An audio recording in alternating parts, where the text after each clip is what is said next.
बड़ा पाल रे सब बड़ा बडेरा, सब बड़ा बडेरा वो जी सब लोग लगाया वो जी पाखरिया ने समझा वो जी।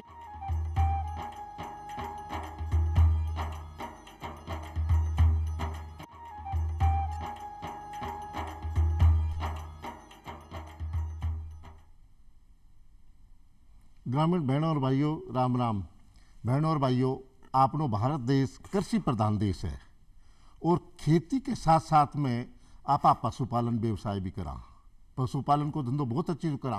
कहने को मतलब वो है कि खेती को और पशुपालन को है वो चोली दामन को साथ है। कई बार राजस्थान की बात करा तो अपनी खेती कुछ हल्की हो जा तो आपनो पशुपालन व्यवसाय है वो इतना अच्छे है कि बिक के साथ आपा अपनो जीवन को गुजारो करता रहा। यानी डेयरी फार्मिंग पशुपालन को व्यवसाय आपा बहुत अच्छो तरीके से कर सका, भी पैदावार अच्छी ले सका, लागत कम आवे, अपनी आमदनी बढ़े, आके तरीके से बढ़े, इसकी जानकारी लेके आज आपने चौपाल में पधारिया ही श्री प्रदीप सारस्वत जी। आप पूर्व अतिरिक्त निदेशक हैं।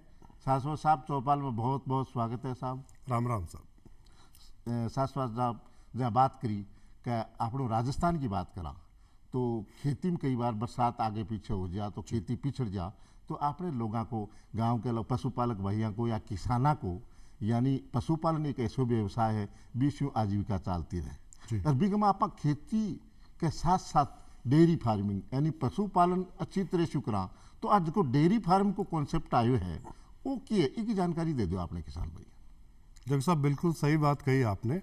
अभी अपन पिछले 2-3 सालों से वैश्विक आपदा से भी निपट चुके हैं, खतरा भी मंडरा रहा है, तो भी सब कुछ बंद हो गया था लेकिन हमारा किसान खुश था, खुशहाल था, क्योंकि वो कृषि और पशुपालन पे निर्भर करता था। और ये सेक्टर अभी पिछले 2 सालों में एक नई चेतना भी आई है। बहुत सारे युवा उद्यमी, एंटरप्रेन्योर और जो टेक्निकली एजुकेटेड बच्चे हैं वो भी हमसे आके क्वेरी करते हैं। इस क्षेत्र में वो आए हैं, आ रहे हैं, पूछताछ कर रहे हैं, जानकारी ले रहे हैं और बहुत अच्छी फार्मिंग कर रहे हैं वो, क्योंकि इसमें पूरी दुनिया ने देख लिया कि भाई इसमें फ़ायदा ये बंद नहीं होता है, क्योंकि गाय दूध देना बंद नहीं करती। होली, दिवाली, धुलंडी दूध तो आएगा और कुछ भी हो जाए घर में खुशी गमी दूध चाहिएगा। जब तक जीवन है तब तक दूध चाहिएगा और भी अन्य उत्पाद चाहिएंगे। इसलिए बड़ी स्थिति साफ सी हो जाती है कि कृषि और पशुपालन दोनों चलेंगे। और ये भी बात साथ में है, मैं युवा उद्यमियों को डिस्करेज तो नहीं करना चाहता, लेकिन अगर आपके पास थोड़ी कृषि जोत की भूमि है तो आप बेहतर पशुपालन करेंगे, क्योंकि आपके काफ़ी खर्चे कम हो जाते हैं। और यदि आप खेती करते हैं और आपके घर में धन पशु नहीं है तो खेती करने में बड़ा जोर आता है। तो ये दोनों एक दूसरे के पूरक हैं और कुदरती इनको वो वरदान है, दोनों साथ साथ चलते हैं, सफलतापूर्वक चल रहे हैं। और बहुत अच्छी बात है कि अब हमारा किसान ये डेयरी व्यवसाय तो अनादिकाल से करता रहा है। जब तक एक गौ माता रखी, फिर भैंस आई, अन्य पशु भी आए, उनका पालन हुआ व्यापारिक स्तर पे, लेकिन एक व्यापारिक दृष्टिकोण यानी लागत और आमदनी का जो अनुपात है वो देखना इन्हीं सालों में शुरू किया है। और यही चीज़ इसको व्यवसाय में, ये तो एक्चुअली व्यवसाय कहें या धर्म कहें, ये हमारा धर्म है। हम गौ माता को हमेशा पालते हैं, पशुओं को हमेशा पालते हैं और इसका गवाह है राजस्थान में इतनी सारी गौशालाएं और उनको मिलने वाला अनुदान राज्य सरकार द्वारा। तो ये तो हमारा साचर्यता का नियम यही लागू होता है और उन्हीं के आशीर्वाद से हम आज फल फूल रहे हैं। लेकिन जब इसके उत्पाद को बेचने की सोची और उससे पैसा कमाने की सोची तो फिर ये व्यवसाय हो गया। अच्छा डॉक्टर साहब, बहुत अच्छी बात, बहुत अच्छी बात आवा कि आपा खेती करता जिसको नाम अंग्रेजी में फार्मिंग हो गयो। हाँ। और डेयरी जो पशुपालन का व्यवसाय हो गयो डेयरी फार्मिंग हो जी। गयो। लेकिन आपा बिन व्यापारिक दृष्टिकोण से यानी बिन नकदी आवे, लागत कम, उत्पादन अधिक आवे, इसकी शुरुआत एक आपनो पशुपालक भाई करतो आ रही है, वो व्यवसाय करतो आ रही है, ट्रेडिशन परंपरागत। लेकिन इसकी शुरुआत के तरीके से करे कि भी की लागत कम से कम आवे, उत्पादन ज़्यादा बढ़े, भी को व्यवसाय बढ़ जा, इस तरीको बता दो। जी बिल्कुल। एक आम किसान है ना, मैं बिल्कुल मार्जिनल फार्मर या मध्यम वर्गीय किसान की बात करता हूँ, क्योंकि जो बड़े एमएनसीज हैं उनको तो मेरी वार्ता की ज़रूरत नहीं, उनको तो उनके सीए और उनके एडवाइज़र टेक्निकल एक्सपर्ट बता देंगे। किसान और हम तो साथ साथ ही, मैं भी किसान हूँ आजकल। तो पहले अपन ये देखें हमारे पास क्या क्या संसाधन हैं। नंबर 1, पैसा कितना है लगाने को, और हमारे पास पहले से ही उपलब्ध क्या क्या संसाधन है। जैसे खेती की ज़मीन है क्या वहाँ पानी का साधन है, या हमें ट्यूबवेल पे निर्भर करना पड़ेगा, क्या ट्यूबवेल है, अगर है तो फिर आगे अपन हरे चारे की अपनी काफ़ी लागत कम हो जाएगी। हरा चारा उत्पादकता के साथ साथ चलता है, उसकी खपत रहती है हमेशा। फिर हमारे पास अगर कोई, जैसे कई बहुत सारे किसान होते, पहले से ही ऐसा कोई किसान होता नहीं है मेरे ख्याल से कि जिसके पास एक भी जानवर नहीं हो। पहले है तो मान लो को तूड़ी या उनके भंडारण के, जिसको ढारे बोलते हैं या स्टोर हाउस बोल दो, वो पहले से ही होंगे तो चलो उनका विस्तार कर सकते हैं। और आजकल तो बड़ी अच्छी चीज़ें आ गई, रेडीमेड फैब्रिकेटेड, के बहुत ज़्यादा समय नहीं लगता और उसके मिस्त्री आए और शाम तक तो बहुत बड़ा ढारा तैयार कर लेते हैं। ऐसी व्यवस्थाएं भी आ गई है और आम छोटी छोटी मंडियों में मिलती हैं, तो वो किसान देख ले। और मेरा सुझाव ये है कि एकदम से अपन बिल्कुल ब्लूप्रिंट बना के साहब 100 गाय ले आओ और ये कर लो वो कर लो, ये थोड़ा सा उचित नहीं है। करना चाहे आपकी इच्छा है, लेकिन थोड़ा सा उचित नहीं। धीरे धीरे उससे क्या, शुरुआती दिनों में हम सीखेंगे उससे। शेयर मार्केट होता ना, वैसे ही ये भी एक व्यापार है। तो आदमी शुरू में अपनी सारी पूंजी नहीं लगाता है, लेकिन उससे कुछ कमाता है। कमाई मायने नहीं रखती, उस दौरान वो साल 6 महीने उससे सीखता है कि बाजार का क्या रुख है, ऊपर कैसे जाता नीचे। वैसे ही वो जब पशुपालन करेगा तो देखिए, गाय मैं जानता हूँ, मैं मानता हूँ आपको कि आप बरसों से, पीढ़ियों से पालते आए, लेकिन जब व्यापारिक दृष्टिकोण जैसा आपने बताया, उस दृष्टिकोण से अगर अपन डेयरी व्यवसाय नाम से करेंगे तो फिर आपको दोबारा से सीखना पड़ेगा, कुछ चीज़ें आपको नई शामिल करनी पड़ेगी, और कुछ हमारे जो बुजुर्गों की सिखाई हुई चीज़ें हैं उनको साथ में रखना पड़ेगा, और कुछ नई साइंस से आपको दोनों का एक तरह से मतलब एक मिक्सचर सा करना पड़ेगा। अभी दूध ज़्यादा मीठा भी नहीं हो जाए लेकिन बिल्कुल फीका भी ना रहे, दोनों चीज़ें ही उपयोगी है। वो करके अपन को करना पड़ेगा। इसका एक बजट देखना पड़ेगा, फिर संभावित खर्चों का आकलन भी करना पड़ेगा। ये नहीं कि हम जब बजट बनाने बैठे तो हाँ इतने की गाय आती है, 10 गाय से शुरू करना, इतना हो गया, और ये पड़ी है इसके अपन पशुओं के शेड बना देंगे, इतना हो गया। नहीं, उसके खर्चे लगेंगे, उसके चारे का भी अनुमान होगा, वो करना पड़ेगा। हरा चारा हमारे पास है तो वो लगाओ, नहीं तो आजकल गांव में मैंने देखा है, मेरे गांव में भी हो रहा है कि एक एक क्यारी, वो मान लो आप भूमिहीन किसान है और खेती करना है, पशुपालन करना चाहते हैं, कौन रोकता है? आजकल किसान है ऐसे, किसानों में भी बड़ा व्यापारिक दृष्टिकोण आगे आ रहे, बहुत ही सुखद संकेत है। तो वो जैसे एक क्यारी आपको दे दी ठेके पे भी, एक क्यारी तेरी इतने 1000 रुपए की, इसका जितना हरा चारा जितने कट आएंगे वो तेरे, इतने टाइम तक का एक तरह का एक अंडरस्टैंडिंग हो जाती है गांव में। तो आपको हरे चारे के लिए ज़मीन खरीदने की ज़रूरत नहीं, आपके गांव में उपलब्ध हो जाता है। छोटे छोटे गांव में, मेरे अपने गांव में कई नए बच्चों ने, मेरे गांव में 16 डेयरियाँ साहब, और इन्हीं 2 सालों में खुली है, पहले एक ही थी। तो वो हरे चारे, उनके जो लेटेस्ट टेक्निक से ऐसा हरा चारा जिसकी जो उसका आयु है वो लंबी हो, मतलब कई दिनों तक काम आ सके, यानी उसकी शेल्फ लाइफ जिसको बोलते हैं वो ज़्यादा हो, उसके लिए उनको कॉम्प्रेस करके बना दिया जाता है। सूखा चारा भी ऐसे कॉम्प्रेस वे में आने लग गया, ऐसी मशीनें भी लग रही है। तो बहुत सारे संसाधन, अगर आपने 10 साल पहले डेयरी करने का प्लान किया था और फिर आपने छोड़ दिया कि किसी वजह से नहीं हो पाया, आप अब करके देखिए, अब चीज़ें बहुत बदल गई है। जो वैज्ञानिक दृष्टिकोण है इसमें बहुत ज़्यादा आया है और बड़ा सुखद और सुलभ हो गया है, मतलब कोई भी कर सकता है इसको। तो ग्रामीण भाइयों, किसान भाइयों, मैं भी किसान हूँ, मेरे डॉक्टर साहब की बात अच्छी तरह से समझ में आ गई। धीरे धीरे रे मनवा धीरे सब कुछ होए, माली सींचे सोगड़ा ऋतु आए फल होए, बहुत जल्दबाजी कौन करनी, एकदम कूद की कौन पड़नो, धीरे धीरे आपा सब कुछ कर लेंगा। तकनीकी जानकारी लेनी है, बिकी में बात करूँगा डॉक्टर साहब, तकनीकी, टेक्नोलॉजी और प्रबंध बहुत बड़ी चीज़ है, बी के बारे में थोड़ा सा बता दो ताकि आप लोग पशुपालक भाई इकट्ठे भी अटके नहीं। बिल्कुल बिल्कुल। देखो, इसके लिए ना राज्य की व्यवस्थाएं भी हैं। हमारे विभाग के, पशुपालन विभाग के 2 ट्रेनिंग सेंटर्स हैं, एक तो जोधपुर में है, एक यहाँ जयपुर में ही है, जामडोली में। तो आप एक बार ट्रेनिंग तो ले लीजिए, वहाँ आप अप्लाई कर सकते हैं फ़ोन से भी, और ज़्यादा परेशानी हो तो आप अपने गांव के स्थानीय चिकित्सक हैं डॉक्टर साहब, उनको बोल दीजिए, वो व्यवस्था करवा देंगे। वरना आजकल तो बच्चे कंप्यूटर सेवी हैं, मोबाइल में ही सारा कंप्यूटर, आप उनके नंबर ले लेके और वहाँ डायल कर दीजिए या जिला अधिकारी कार्यालय में फ़ोन कर दीजिए, वो आपका नाम रेकमेंड कर देंगे। वहाँ आपके रहने की व्यवस्था, खाने की व्यवस्था भी है, इन हाउस ट्रेनिंग है, अलग अलग अवधियाँ उसकी 5 दिन की भी है, 7 दिन की भी है, वो ज़रूर लें। उसके बाद आप डेयरी का विज़िट भी करें। अब कौन सी डेयरी का विज़िट करना है, ये एक सोचने की बात है। क्या हम सफल होना चाहते हैं तो सफल डेयरी का विज़िट करिए। बहुत मिलेंगे ऐसे, डेयरी क्यों कर रहा है, मैंने 10 साल पहले ही करके छोड़ दी, 20 लाख का घाटा लग गया। ये स्टोरी लोग चलाते हैं, कैसे लग गया भाई, ये कोई नहीं समझाता, समझना भी नहीं चाहता। तो सफल मॉडल को फॉलो करें। आपके इलाके में आसपास होगी, कहीं भी आप रहते, पूरे राजस्थान में डेयरी व्यवसाय फल फूल रहा है, सफल डेयरी का मॉडल, फिर उसको देख के आप मन में सोचे ये तो मेरे पास है, ये मेरे को लाना पड़ेगा, ये व्यवस्था तो मेरे पास है, ये व्यवस्था करनी पड़ेगी। तो अपना प्रशिक्षण आवश्यक है। पहले हम खुद को तैयार करें। दूसरा, मानसिक रूप से ये और तैयार करें। अगेन, बड़ी बहुराष्ट्रीय कंपनियों की बात नहीं कर रहा, आज कोई XYZ बड़ी कंपनी खोलेगी, उसके तो सारी व्यवस्था हो जाएगी, क्योंकि उसके लिए तो एक छोटा सा एक है, चलो एक डेयरी खोल के देख लेते, काम तो मेरे 20 चल रहे हैं। लेकिन पशुपालक का तो वो तो अपना सब कुछ होम के और डेयरी की तरफ आशा से देखेगा कि भाई ये कल को मेरी डेयरी सफल होगी और मैं 2 रुपये कमाऊंगा। तो हमें ये सोचना पड़ेगा, इस बात के लिए तैयार हो जाइए। खास तौर पे गाय भैंस रखना चाहते हैं, डेयरी फार्मिंग करना चाहते हैं, तो दोस्तों सुबह 3 साढ़े 3 बजे उठने की आदत डालनी पड़ेगी। मजदूरों के भरोसे नहीं चलता। मालिक भी हैं आप, लेकिन वहाँ चाहे आप खुद काम ना करें, लेकिन आपकी एक निगाह वहाँ रहनी चाहिए।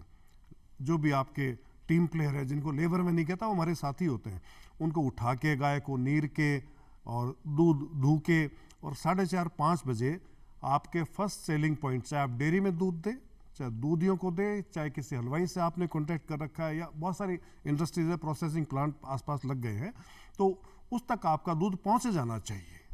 क्योंकि इसमें ना तो होली है ना दिवाली है, और गाय दूध रोज देती है, तो ये हमें ध्यान रखना पड़ेगा।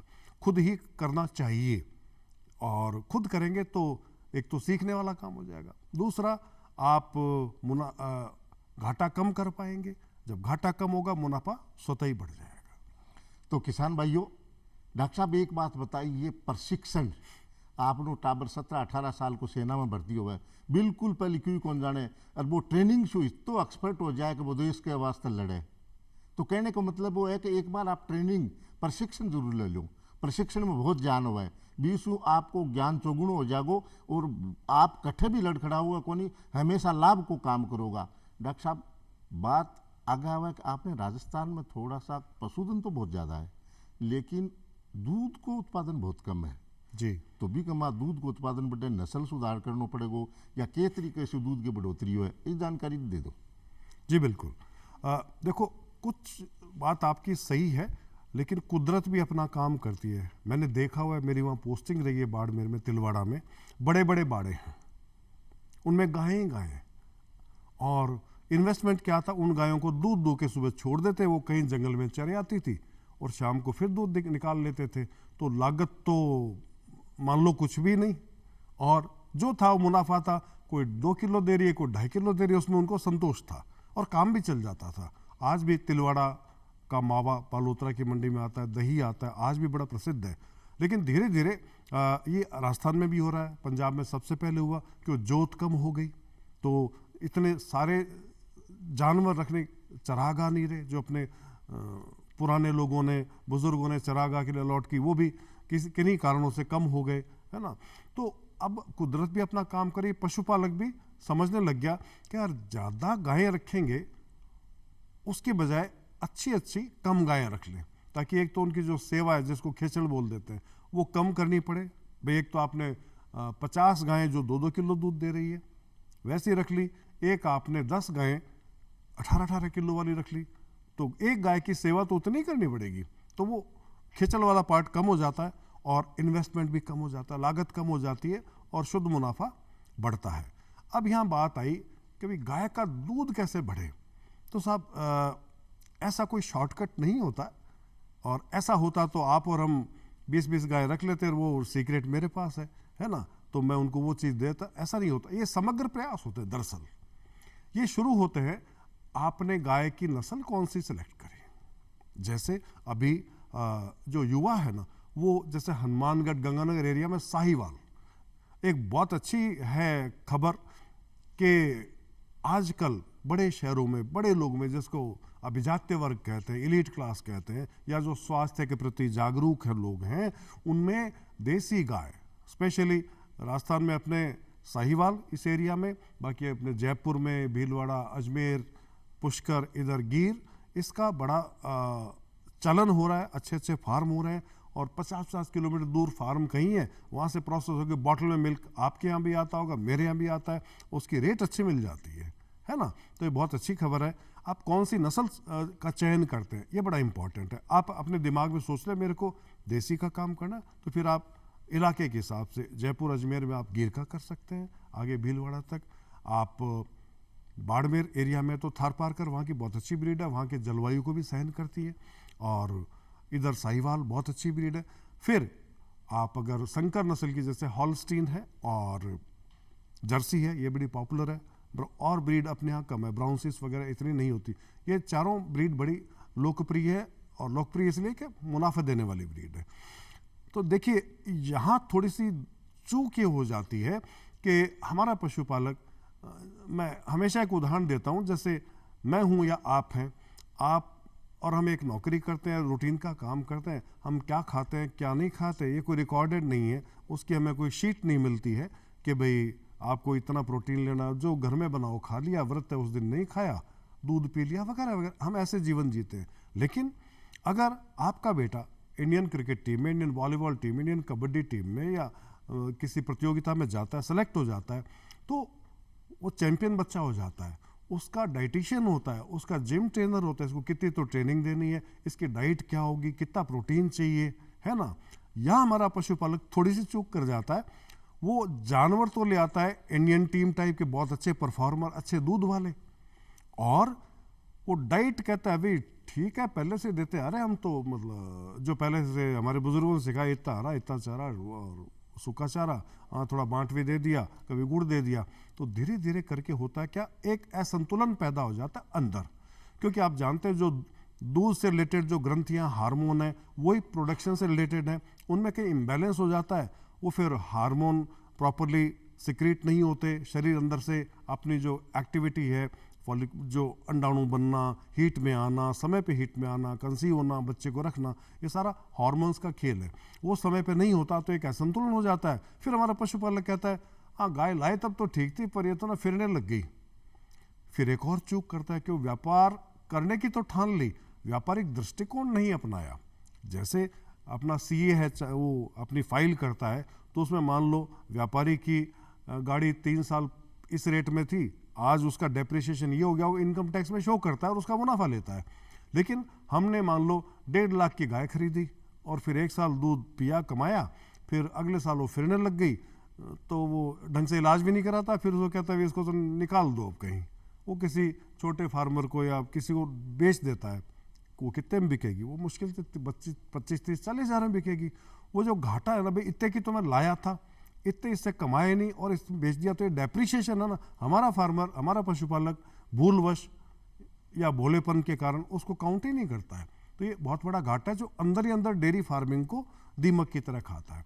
तो हमें करना क्या है, गाय तो गाय है, भैंस तो भैंस है, लेकिन उसके न्यूट्रिशन पे अगर अपन ने ध्यान दिया कि इसको कितना प्रोटीन चाहिए, कितना बांट चाहिए, हरा चारा कितना चाहिए। अब हरे चारे में बात आ गई, अब जब आप डेयरी पे जाओगे तब आपसे कोई समझदार आदमी मिलेगा, बताएगा आपको कि मान लो 3 दिन पहले काटा हरा चारा, फिर मंडी में आया, हम तो मंडी से लाते हैं, आपने खिलाया, आपने खिला के पैसे भी खर्च कर दिए, आप खिला के प्रसन्न भी बहुत है, नहीं हमारी गायों को हरा मिलता है, लेकिन उस हरे में जो विटामिन ए होता है वो उतना बचता ही नहीं है। तो कोशिश करें कि फ्रेश काटा हुआ कुट्टी से काट के, या सीधा खाते गाय तो सीधा कुट्टी से काट के उसको खिला देंगे तो उसमें वाकई उतना विटामिन ए होगा। ये सारी चीज़ें मैनेजमेंट की आपने बहुत अच्छी बात कही थी, ये प्रबंधन में भी आती है, न्यूट्रिशन अपने आप में भी प्रबंधन का बड़ा इंपॉर्टेंट पार्ट है।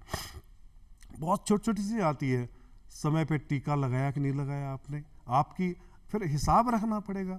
हिसाब रखते हैं ये व्यापारी, तो हिसाब रखते हैं कि साहब मेरी मान लो मेरे 4 शोरूम है, इस शोरूम में तो स्टाफ का खर्चा ज़्यादा हो रहा है और आमदनी कम आ रही है, तो धीरे सोचता है या तो मैं कुछ और करूं या इसको बंद करूं। तो हमारी गाय हमें पता होना चाहिए हमारा जानवर, गाय भैंस बार बार मैं नहीं बोलूँगा, हमारा जो पशु है वो ब्याह गया, उसके बाद समय पे हीट में आया कि नहीं, यानी 1.5 से 2 महीने बाद, ये 2 महीने का पीरियड जो होता है वो होता है इन्वोल्यूशन पीरियड, यानी पिछला गर्भ उसने धारण किया, ब्याह गई, उसके बाद उसको अगले गर्भ धारण के लिए एक समय चाहिए प्राकृतिक तौर पे, वो 2 महीने का होता है। 2 महीने बाद वो पशु तैयार होता है दोबारा प्रजनन के लिए। ये अवधि अगर 2 महीने से ज़्यादा बढ़ती है तो एक एक दिन आपका घाटा है, क्योंकि एक दिन आपको दूध लेट मिलेगा, 1 महीना लेट हुई तो 1 महीना लेट मिलेगा, 1 महीने का दूध का घाटा फड़ा लो कितना, खर्चा उतना ही है। यानी ये ऐसी अपनी मशीन हो गई वो गाय जो खर्चा तो उतना ही खा रही है लेकिन दूध नहीं दे रही, प्रोडक्टिव यूनिट नहीं रही है ना, उत्पादक इकाई नहीं रही हमारी, मुनाफा वाली नहीं हुई ना, तो इसका ध्यान रखना है। फिर समय पे हमने टीका लगवाया, आजकल एआई का बड़ा अच्छा चलन है और ये विभागीय भी हैं और कुछ प्राइवेट सेंटर्स भी आपके एरिया के आसपास होंगे, तो उसमें क्या मज़ेदार बात है, देखिए अब आप सोचिए पहले अगर आपको बता दिया जाए कि साहब उस गांव में एक ऐसा पाडा है या ऐसा सांड है जिसकी ब्याही हुई बच्ची है ना उसकी नस्ल ठीक होती है, दूध अच्छा होता है, आप कैसे 4 बातें बताए तो आप गांव का नाम पूछते ही कहते हैं 4 कोस पे गांव में कौन लेके जाए। लेकिन विज्ञान ने और पशुपालन विभाग ने ऐसी व्यवस्था कर दी कि अगर बंगलोर में भी कोई, मतलब कन्याकुमारी में भी कोई ऐसा है जानवर, बुल, सांड, जिसके सीमन, जिसकी ब्रीड कैरेक्टर इतने अच्छे हैं, तो उसका सीमन वहीं कलेक्ट करके, और छोटे स्ट्रा है आप सब जानते हैं, आपने देखा है, उसमें भर के एक तरल नाइट्रोजन होती है, लिक्विड नाइट्रोजन, उसमें भर के आपकी खेत ढाणी खूंटे तक आ जाएगा। वो कुछ नहीं करना, एक टेलीफोन ही तो करना है, मोबाइल, और आपकी वो सेवा नाम मात्र के शुल्क में 20-25 रुपये शुल्क में मिल जाएगी। तो हम ध्यान रखें कि उसी नस्ल का लगाना है। आपकी अगर जानवर गिर है तो साहिवाल का थोड़ी लगाएंगे, डॉक्टर साहब भी नहीं लगाएंगे, और आप भी जोर दे के कहें समय पे उसका प्रजनन हो, फिर 2-2.5 महीने बाद उसको चेक भी कराओ। कभी हम बहुत अच्छा टीका लगवा के खुश तो हो गए, कभी अब नए दूध हो गई और अब फरवरी में किया तो अक्टूबर दिवाली पे भी आ जाएगी, है ना, तो आप 2 महीने बाद तस्दीक करा लो ना कि भाई वो ज्ञापन हुई कि नहीं हुई। अंधेरा ढूंढने से क्या फ़ायदा किसान भाइयों। मान लो आज अपन खुश हो गए, हाँ भाई टीका लगा लिया, 3-4 महीने अपन ने उसकी खुराक भी बेहतर करनी पड़ेगी, जो ज्ञापन पशु है उसकी खुराक अलग होगी, है ना, अंदर एक जीव पल रहा है, तो थोड़ा एक्स्ट्रा पैसे भी अपने लगे, और 4 महीने बाद अपन को लगा कि यार इसको चेक कराएं तो पता लगेगा कि यार ये तो ज्ञापन हुई नहीं, तो एक तो अपन उसके इलाज में 2 महीने लेट हो गए, 2 महीने में चेक करवा लें तो उसी दिन या तो ज्ञापन है, हमें तसल्ली हो जाएगी, और उसकी खान पान हम उस तरह से ज्ञापन पशु की देखभाल करते हैं वैसे करना शुरू कर देंगे। नहीं तो डॉक्टर साहब को कहेंगे डॉक्टर साहब ज्ञापन नहीं है, कोई बात नहीं, आप कुछ इलाज करो इसका, वो हर चीज़ का इलाज है, उसका इलाज हो जाएगा।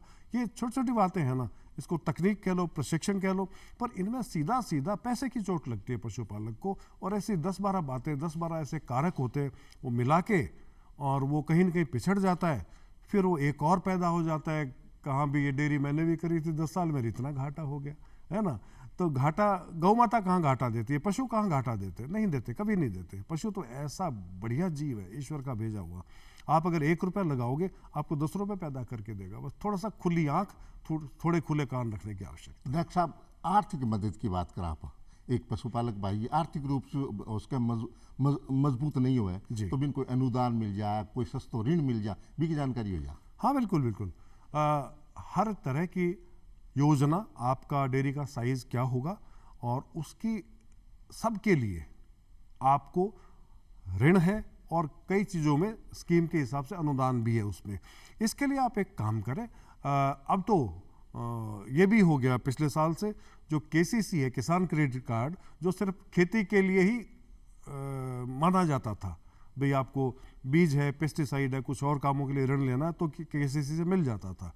लेकिन अब तो उसमें पशुपालन यानी समग्र पशुपालन, कुक्कुट पालन, बकरी पालन भी कर दिया, तो आप एक तो केसीसी के माध्यम से ले सकते हो।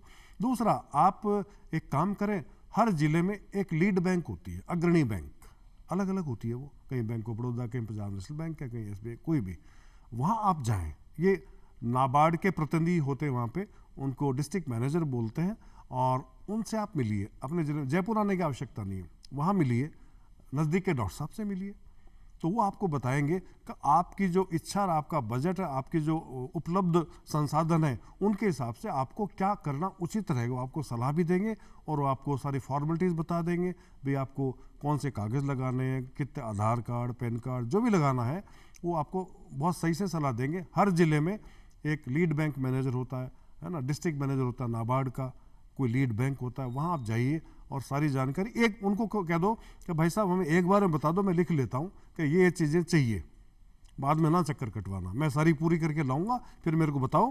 क्योंकि किसान आजकल, और किसान मालिक है, क्यों नहीं बोलेगा, पशुपालक मालिक है, कह दो कि भाई साहब एक बार में बता दो और मैं पूरी करके जाऊँ। डॉक्टर साहब आपकी बहुत मदद करेंगे, हमारे पशु चिकित्सालय डॉक्टर साहब है, वो आपको फार्म वार्म भरना वो सब बता देंगे, और पूछ लो भाई साहब कितने दिनों लोन हो जाएगा। जी डॉक्टर साहब, आप चौपाल में पधारे, आप बहुत बढ़िया जानकारी दी, आपको बहुत बहुत धन्यवाद। किसान भाइयों, पशुपालक भाइयों, आज अपनी चौपाल को टेम अठे खत्म हुआ है, चला राम राम साहब। राम राम साहब।